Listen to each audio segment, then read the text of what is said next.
Praise the Lord. இயேசுவின் ரத்தம் ஜெயம். தினமும் இயேசு நிகழ்ச்சிக்கு உங்களை கர்த்தராகிய இயேசு கிறிஸ்துவின் நாமத்தில் வரவேற்கிறேன். செய்தியின் தலைப்பு: நீங்கள் கேட்க வேண்டியதில்லை, நினையாத ஆசீர்வாதங்களை உங்களை வந்து அடையும். ஆதார வசனம் எபேசியர் 3:20.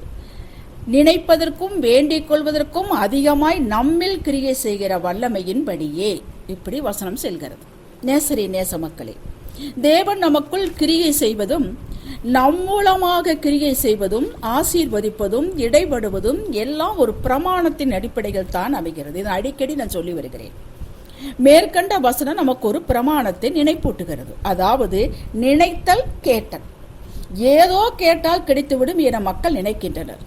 ஆனால் வேதமோ நினைப்பதற்கும் வேண்டிக் கொள்வதற்கும் அதிகமாய் என்கிறது. அதாவது ஒன்றை நினைக்க வேண்டும், பின்பு கேட்க வேண்டும்.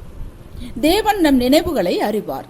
இன்னும் ஆழமாக போய் எண்ணங்கள் உண்டாகும் முன்னே அவர் அறிவார். நாவில் சொல் பிறவாதற்கு முன்பே அவர் அறிவார். நாம் என்ன பேச போகிறோம் என்பதையும் அவர் அறிவார். கர்த்தரிடம் ஒரு திறந்த புத்தகம் போல போங்கள். உங்களுடைய அடி மனதில் ஆழ் மனதில் என்ன வைத்திருக்கிறீர்கள் என்பதையும் அறிவார்.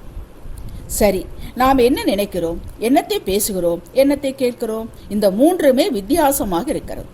வறுமையை, இயலாமையை, வியாதி வந்துவிடுமோ, ஏன் நான் மட்டும் தோற்று கொண்டிருக்கிறேன், ஏன் அவர்கள் இவர்கள் இப்படி ஆசீர்வதிக்கப்படுகிறார்கள், இவன் என்னை எத்தனை முறை ஏமாற்றி விட்டான், சந்தர்ப்பம் வரட்டும் நான் யார் என்று காட்டுகிறேன். இப்படி பல பல எண்ணங்கள், எண்ண குவியல்கள். எண்ணத்தின் வாழ்வு பார்த்தீர்களா?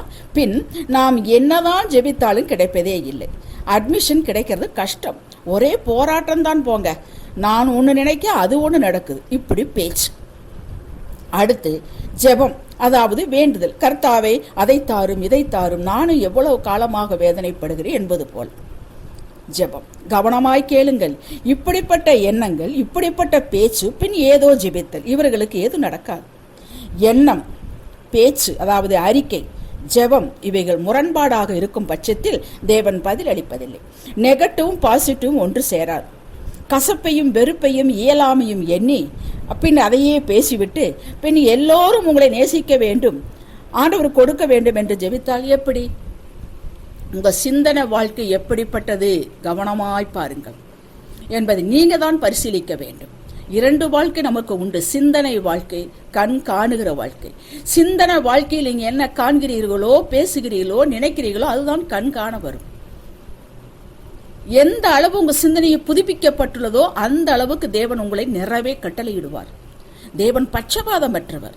அவர் உங்களுக்கு கொடுக்க கூடாது என்ன போர்டு போட்டா வைத்திருக்கிறார்?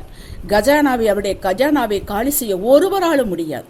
நீதிமொழிகள் 23:7 கூறுகிறது, அவன் இருதயத்தின் நினைவு எப்படியோ அப்படியே அவன் இருக்கிறார். நீங்க என்ன இருதயத்தை நினைக்கிறீர்களோ அப்படித்தான். கேட்டீர்களா? நீங்கள் வளமுடன், சுகத்துடன், நீண்ட ஆயுளுடன், திருப்தியுடன் மற்றவர்களுக்கு கொடுத்து பிரியமுடன் வாழ வேண்டுமா? இது எனக்கு கிடைக்குமா? கர்த்தரிடம் கேட்டு சொல்லுங்கள் என்று யாரிடம் கேட்காதீர்கள். உங்களுக்கும் கர்த்தருக்கும் நடுவில் கர்த்தர் எந்த ஏஜென்ட்டுகளை வைப்பதில்லை. உங்களுக்காக ஒருவர் பரிந்து பேசி ஜெபித்தல் என்பது வேறு. மரித்தவர்களை உயிரோடு எழுப்புகிற ஊழியக்காரனாக இருந்தாலும் அவர்களுக்கு இன்னொருவருடைய ஜெபம், பரிந்து பேசும் ஜெபம் வேண்டும். அது வேறு.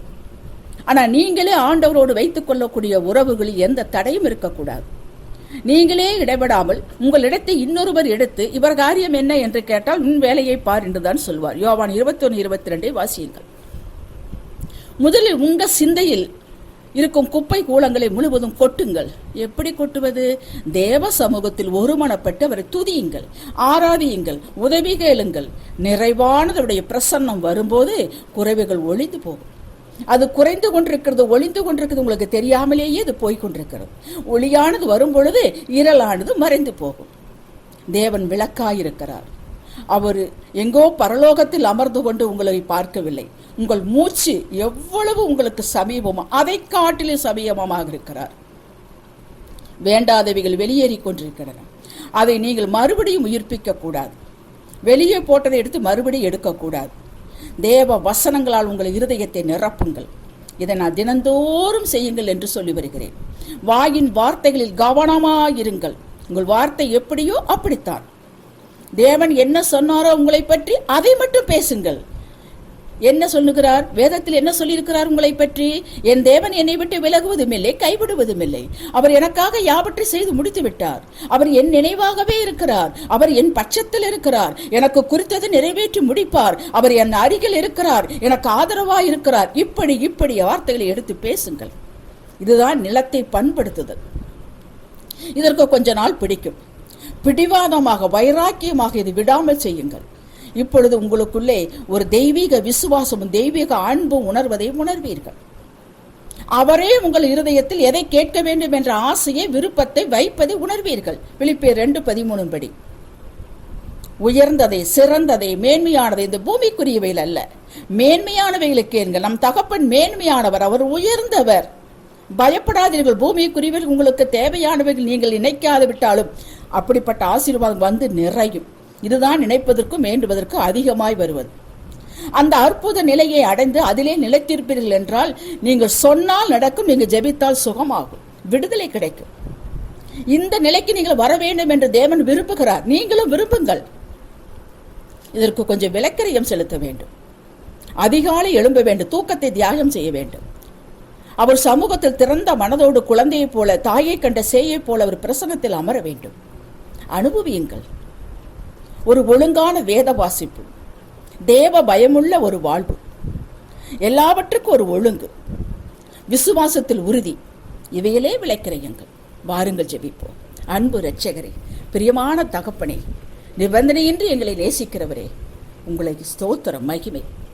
ஒன்றுமில்லாதிருந்து உருவாக்குறவர், இல்லாதவையில இருக்கிறப்போ அழைக்கின்ற தேவன், எல்லாவற்றையும் நிரப்புகிற தேவன், திருப்திப்படுத்துகிற தேவன், உயர்த்துகிற தேவன், சம்பூர்ணமடைய செய்கிற தேவன்.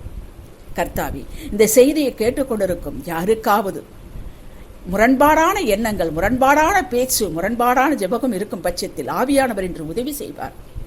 அவற்றையெல்லாம் விளக்கி நல்ல எண்ணங்கள், சிறந்த எண்ணங்கள், வலுவான எண்ணங்கள், செழிப்பான எண்ணங்களை வைப்பீராக. அவருடைய பேச்சை ஒழுங்குபடுத்தி நாவிற்கும் வாய்க்கும் காவலை வைப்பீராக. அற்புதமான அறிக்கை செய்ய அவருக்கு பலன் தருவீராக, தைரியத்தை தருவீராக சுவாமி. ஜெபத்தின் ஆவியை ஊற்றுவீராக, எப்படி ஜெபிக்க வேண்டும் என்று ஊற்றுவீராக. விசுவாசத்தில் உறுதியாக இருக்க கிருபை தருவீராக, ஆசீர்வதிப்பீராக. அப்படி இருக்கும் பட்சத்தில் தானாக ஆசீர்வாதங்கள் வந்து குவியும். அது ஒரு பிரமாணம். கற்றுக் கொடுப்பீராக சுவாமி. ஆவியானவர் கற்றுக் கொடுப்பாராக. வாழட்டுமே அப்பா, உம்முடைய மக்கள் வாழட்டுமே சுவாமி.